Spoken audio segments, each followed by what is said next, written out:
Hello friend, welcome to my YouTube channel techy Khushi. तो friend, आज हम इस वीडियो में देखने वाले हैं बीआईएफआर के बारे में। डिटेल में हम देखेंगे बीआईएफआर है क्या, उसके रोल क्या है एंड फ्रेंड रीजन क्या है लो सक्सेस रेट ऑफ बीआईएफआर के। तो फ्रेंड, विदाउट वेस्टिंग टाइम हम स्टार्ट कर लेते हैं।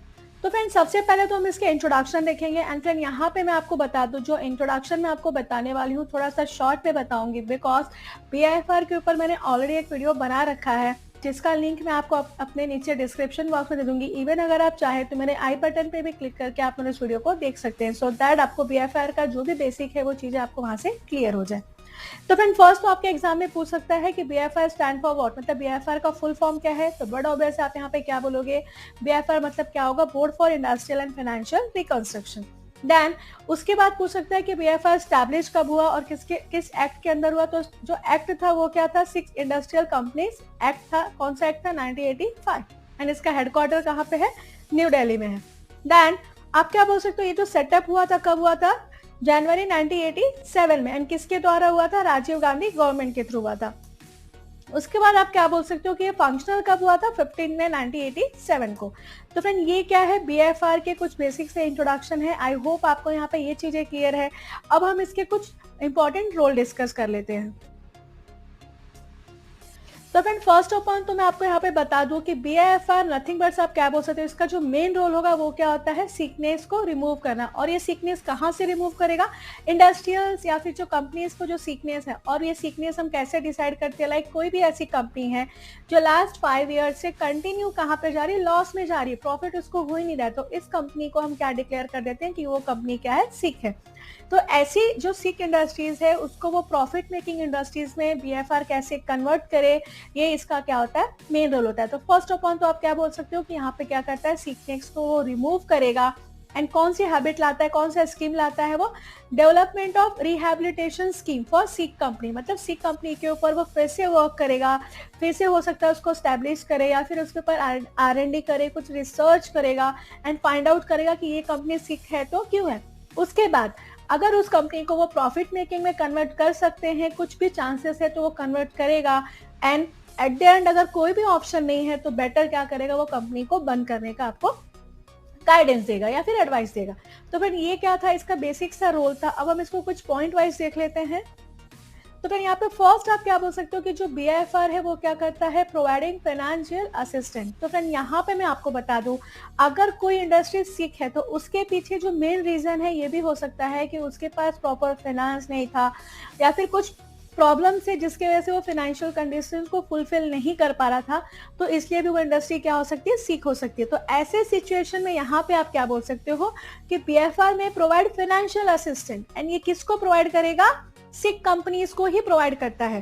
देन इसके बाद लाइक कंपनीज को प्रोवाइड करेगा। अब वो किस वे में प्रोवाइड करता है, आप बोल सकते हो in the form of loan बोल सकते हो, कुछ ग्रांट्स देगा या फिर other kind of a support. मतलब नथिंग बट कहीं ना कहीं वो क्या करेगा, कंपनीज को जो भी फाइनेंशियल नीड्स है या फिर जो भी प्रॉब्लम आ रहा है फाइनेंशियल पोजीशन को इम्प्रूव करने के लिए, जो भी चीजें हैं यहाँ पे क्या करेगा, बीआईएफआर उनको हेल्प करेगा। आई होप आपको यहाँ पे फर्स्ट रोल क्लियर है। देन सेकेंड आप क्या बोल सकते हो, रिस्ट्रक्चरिंग द कंपनीज डेप्थ। तो फ्रेंड, यहाँ पे मैं बता दूं, जो बीआईएफआर है उसका और भी वर्क क्या है, वो कंपनी को क्या करता है, रिस्ट्रक्चरिंग करता है in the way of depth. So that depth में अगर वो रिस्ट्रक्चरिंग कर रहा है तो इट मीन्स क्या हो जाएगा, वो और भी अच्छे से मैनेजेबल कर रहा है। एंड सम टाइम आप क्या बोल सकते हो, अगर आपने किसी और कंपनी से या फिर गवर्नमेंट से या फिर बैंक से आपने लोन लिया है उस कंपनी को रन करने के लिए, तो यहाँ पे क्या करेगा कि जो आप उस लोन को रीपे करने वाले उसके पीरियड्स को या फिर उसके टेन्योर को वो क्या कर सकता है, थोड़ा सा एक्सीड करवा देगा। जो इंटरेस्ट रेट है अगर आप हाई पे करते हो तो उसमें थोड़ा सा डिस्काउंट मतलब रिड्यूस करवा सकता है।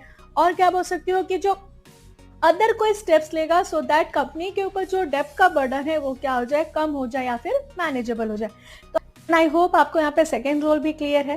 अब हम नेक्स्ट देख लेते हैं। तो फ्रेंड, यहाँ पे देखिए नेक्स्ट रोल क्या है, इंप्रूविंग द कंपनीज ऑपरेशन। तो यहाँ पे कंपनीज ऑपरेशन एज आप क्या बोल सकते हो, फर्स्ट ऑफ ऑल तो आपको यहाँ पे ये समझना है कि बीआईएफआर यहाँ पे क्या कर रहा है, वर्क कर रहा है किसके साथ, कंपनी के साथ भी वर्क कर रहा है to identify and address any operational problem. Like company के साथ वर्क करके वो फाइंड आउट कर रहा है कि ऐसे कौन से प्रॉब्लम थे जिसके वजह से हमारी कंपनी क्या हो रही है, सिक हो रही है। देन सम टाइम कुछ यहाँ पे क्या करता है, कुछ चेंजेस भी करता है, कुछ न्यू इम्प्लीमेंट्स करता है। लाइक ट्रेनिंग प्रोवाइड करना एम्प्लॉयज को, कुछ न्यू प्रोसेस लेके आना, लाइक और भी बहुत सारे ऐसे चीजें लेके आता है जिसके वजह से कहीं ना कहीं इस लॉस मेकिंग इंडस्ट्रीज को या फिर कंपनीज को वो प्रॉफिट मेकिंग कंपनी में कन्वर्ट कर पाए। तो फ्रेंड आई होप आपको यहाँ पे ये वाला भी क्लियर है। अब हम नेक्स्ट चेक लेते हैं। तो फ्रेंड नेक्स्ट यहाँ पे देखिए क्या है, सेलिंग ऑफ एसेट। तो फ्रेंड यहाँ पे क्या बोल सकते हो कि इन सम केसेस या फिर इन सम सिचुएशन बीएफआर क्या रिकमेंड करता है, क्या सजेशन देता है कि जो कंपनी सीख है वो क्या करे, अपने एसेट को सेल कर दे एंड उनके बिहाफ पे वो क्या कर ले, कुछ फंड को रेस करे। एंड उस फंड को रेस करने से क्या होगा कि उस कंपनी का जो फाइनेंशियल सिचुएशन है एटलीस्ट वो क्या हो जाएगा, स्टेबल हो जाएगा। अभी वो किस काइंड ऑफ सेलिंग कर सकता है कि like selling of real estate कर सकता है या फिर कोई मशीनरी या फिर कोई और अदर एसेट को सेल करके इन सब चीजों को भी वो फुलफिल कर सकता है, अपने फाइनेंशियल कंडीशन को स्ट्रॉन्ग कर सकता है। तो ऐसा सजेशन भी बीएफआर किसको देता है, सिक इंडस्ट्रीज को देता है। आई होप आपको ये पॉइंट्स भी क्लियर है। अब हम नेक्स्ट देखते हैं। नेक्स्ट एंड लास्ट पॉइंट यहाँ पे देखिए रोल क्या है, मर्जिंग विथ अनदर कंपनी। ये कब होता है, एट द एंड या फिर लास्ट सिचुएशन में बोल सकते हो। तो यहाँ पे आप क्या बोल सकते हो कि बीएफआर और भी क्या रिकमेंड करता है कि सिक इंडस्ट्रीज कंपनी को किसी और कंपनी के साथ क्या करना चाहिए, मर्ज करना चाहिए, सो दैट उनका जो फाइनेंशियल पोजीशन है और भी अच्छे से इंप्रूव हो सकता है। लाइक ये जो इंडस्ट्रीज है हो सकता है कि just because of the depth या फिर फाइनेंशियल कंडीशंस के वजह से वो प्रॉफिट मेकिंग नहीं हो रही है, बाकी इसका काम अच्छा है, फ्यूचर में और भी अच्छा स्कोप है, तो ऐसी इंडस्ट्रीज को वो किसी अच्छे इंडस्ट्रीज के साथ क्या कर देती है, मर्ज करने के लिए बोल देती है, सो दैट उनका फाइनेंशियल कंडीशन या फिर जो फाइनेंशियल पोजीशन है वो क्या हो जाए, स्ट्रांग हो जाए। एंड ये क्या होगा, दोनों कंपनी के लिए क्या होता है, बहुत ही अच्छा एंड बेनिफिटेड होता है एंड फ्यूचर में दोनों कंपनीज क्या करती हैं, प्रॉफिट ऑन करती हैं। तो ये क्या थे फ्रेंड, रोल थे बीएफआर के। आई होप यहाँ पे ये चीजें क्लियर है। इन शॉर्ट या फिर ओवरऑल क्या बोल सकते हो, बीएफआर क्या प्रोवाइड करता है, लीगल फ्रेमवर्क देता है for the rehabilitation of the sick industries companies in India. And इसका मेन गोल क्या होता है, to helping them and return the financial stability. तो आई होप आपको यहाँ पे रोल क्लियर है। अब हम इसके कुछ रीजन फाइंड आउट कर लेते हैं कि जो बीआईएफआर है उसका रेट कम क्यों है। तो मैंने यहाँ पे देखिए जो नेक्स्ट हम लोग डिस्कस करने वाले हैं वो चीजें क्या है, reason for low success rate of BIFR. तो इसको पॉइंट वाइज देख लेते हैं। तो फर्स्ट पॉइंट यहाँ पे देखिए क्या है, late reporting of sickness to the BIFR which is फिर यहाँ पे मैं आपको बता दूं, अगर आपने टाइमली आइडेंटिफाई नहीं किया कि वो इंडस्ट्री सिक क्यों है, एंड डेफिनेटली अगर आपने प्रॉपर टाइम पे आइडेंटिफाई नहीं किया तो आप रिपोर्ट भी लेट ही करने वाले हो। तो जस्ट बिकॉज अगर आप लेट रिपोर्ट कर रहे हो बीआईएफआर को अपनी इंडस्ट्रियल सिकनेस के बारे में, तो यहाँ पे आप क्या बोल सकते हो कि ऐसे स्टेज पे ये बहुत ही डिफिकल्ट है कि सिक यूनिट्स या फिर आप जो भी सिक इंडस्ट्रीज है उसको एटलीस्ट आप रिवाइवल स्कीम में भी लेके आओ। तो इसलिए आप क्या बोल सकते हो कि just because of the late reporting to the BFR can be a problem. तो ये भी एक रीजन है लो सक्सेस रेट का। अब हम नेक्स्ट रीजन देख लेते हैं। नेक्स्ट रीजन यहाँ पे देखिए क्या है, कॉम्प्लेक्सिटी ऑफ द कॉजेस। तो यहाँ पे आप क्या बोल सकते हो कि लाइक बहुत सारी ऐसी भी इंडस्ट्रीज होती है जहाँ पे बहुत ही कॉम्प्लेक्सिटी होती है, लाइक बहुत ज्यादा फाइनेंशियल कुछ प्रॉब्लम है, कुछ ऑपरेशनल प्रॉब्लम है, और इतने ज्यादा ये प्रॉब्लम है कि यहाँ पे बहुत ही डिफिकल्ट होता है उनके प्रॉब्लम को सॉल्व कर पाना। तो इवन आप क्या बोल सकते हो कि यहाँ पे जो बीआईएफआर है उसके लिए भी बहुत ही बड़ा चैलेंज हो जाता है कि वो किसी तरह से इफेक्टिव रिहैबिलिटेशन प्रोग्राम या फिर प्लान लेके आए जिसके वजह से वो सिक इंडस्ट्रीज को प्रॉफिट मेकिंग इंडस्ट्रीज में कन्वर्ट कर पाए। तो फ्रेंड ये भी क्या था, मोस्ट इंपॉर्टेंट रीजन है जिसके वजह से सक्सेस रेट जो बीआईएफआर का है वो क्या है, बहुत ही लो है। अब हम नेक्स्ट पॉइंट देख लेते हैं। नेक्स्ट यहाँ पे देखिए क्या है, delay in sanctioning and implementing rehabilitation scheme. तो फ्रेंड यहाँ पे आप क्या बोल सकते हो, फर्स्ट ऑफ ऑल तो आपने बहुत ही बोलते हैं ना कि बहुत ही लेट आपने इन्फॉर्म किया बीआईएफआर को, एंड आफ्टर दैट अगर आपने इन्फॉर्म भी कर दिया तो जो भी सैंक्शनिंग का प्रोसेस था उसमें क्या हो रहा है, डिले हो रहा है। एंड यहाँ पे डिले क्यों होता है, जस्ट बिकॉज आप क्या बोल सकते हो कि सैंक्शनिंग के टाइम उसके बहुत सारे प्रोसेस होते हैं, and just because of that process यहाँ पे क्या होता है, थोड़ा सा डिले हो जाता है, तो जिसके वजह से क्या होता है, अगेन यहाँ पे एडवर्स इफेक्ट होता है। आई होप आपको ये पॉइंट्स भी क्लियर है।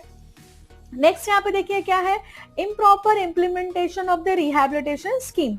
अगर आपको उसके बारे में सॉल्यूशन भी मिल जाता है रिहैबिलिटेशन का, बट अगर आपने उसको प्रॉपर इम्प्लीमेंट नहीं किया, उसको किस तरह से करना है, उसका प्रोसेसिंग अगर आपने प्रॉपर नहीं किया, टाइमली नहीं किया, तो अल्टीमेटली अगेन आप क्या बोल सकते हो कि ये चीजें और भी एक्सटेंड हो जाती है, टाइम ले लेती है, जिसकी वजह से अगेन सिक इंडस्ट्रीज को प्रॉफिट मेकिंग इंडस्ट्रीज में कन्वर्ट नहीं कर पाते या फिर करने में बहुत ज्यादा टाइम लग जाता है। तो ये भी एक रीजन है।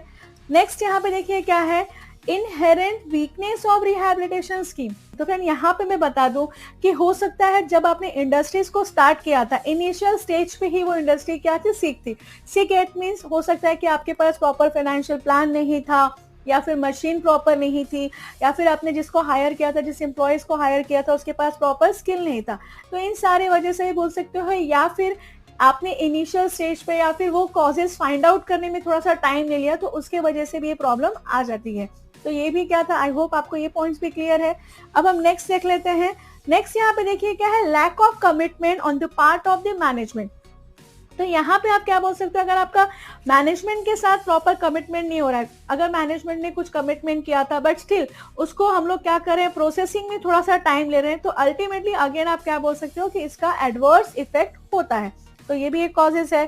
देन नेक्स्ट हम लोग क्या, तो फ्रेंड नेक्स्ट रीजन यहाँ पे देखिए क्या है, इनसफिशिएंट रिसोर्सेज। तो फ्रेंड यहाँ पे मैं आपको बता दूं, अगर बीएफआर के पास प्रॉपर रिसोर्सेज नहीं है, रिसोर्सेज लाइक बीएफआर को कौन कौन सी चीजें लगेंगी, यहाँ पे आप बोल सकते हो कि स्टाफ प्रॉपर नहीं है, फंडिंग नहीं है, एक्सपर्टीज नहीं है, या फिर आप बोल सकते हो कि जो बहुत सारे केसेस हैं, केसेस एक दो तो नहीं होंगे, सिकनेस इंडस्ट्रीज के बहुत सारे केसेस होंगे। तो इफेक्टिवली अगर लोग ज़्यादा नहीं है, स्टाफ प्रॉपर नहीं है, उसमें एक्सपर्टीज नहीं है, तो डेफिनेटली वो सारे केसेस को अच्छे से हैंडल नहीं कर पाएंगे, जिसकी वजह से क्या होगा कि हो सकता है अगर एक दो केस हैंडल हो भी गया तो बहुत सारे केसेस क्या हो जाएंगे, बैकलॉग में हो जाते हैं। तो इसके वजह से रिहैबिलिटेशन प्रोसेस में थोड़ा सा डिले भी हो जाता है। तो ये भी एक रीजन है लो सक्सेस रेट का। देन नेक्स्ट आप क्या बोल सकते हो, चेंजिंग इकोनॉमिक कंडीशन। तो यहाँ पे मैं आपको बता दूं कि जो भी सक्सेस है रिहैबिलिटेशन का, वो किसके ऊपर डिपेंड होता है, बहुत सारे फैक्टर्स के ऊपर डिपेंड होता है, जैसे कि मार्केट का डिमांड के ऊपर, देन कॉम्पिटिशन्स के ऊपर, देन सम इकोनॉमिकल कंडीशंस के ऊपर भी होता है। एंड सम टाइम ये जो भी कंडीशन है वो क्या होती रहती है, चेंज होती रहती है। जब कंडीशन चेंज होगा तो डेफिनेटली आपको अकॉर्डिंगली उसके हिसाब से प्लान भी चेंज करना पड़ेगा, जिसकी वजह से अगेन प्लान को आपको रिवाइज करना पड़ेगा, एंड वो क्या करता है, टाइम लेता है। तो ये भी एक रीजन है। Then next and last reason हम देख लेते हैं।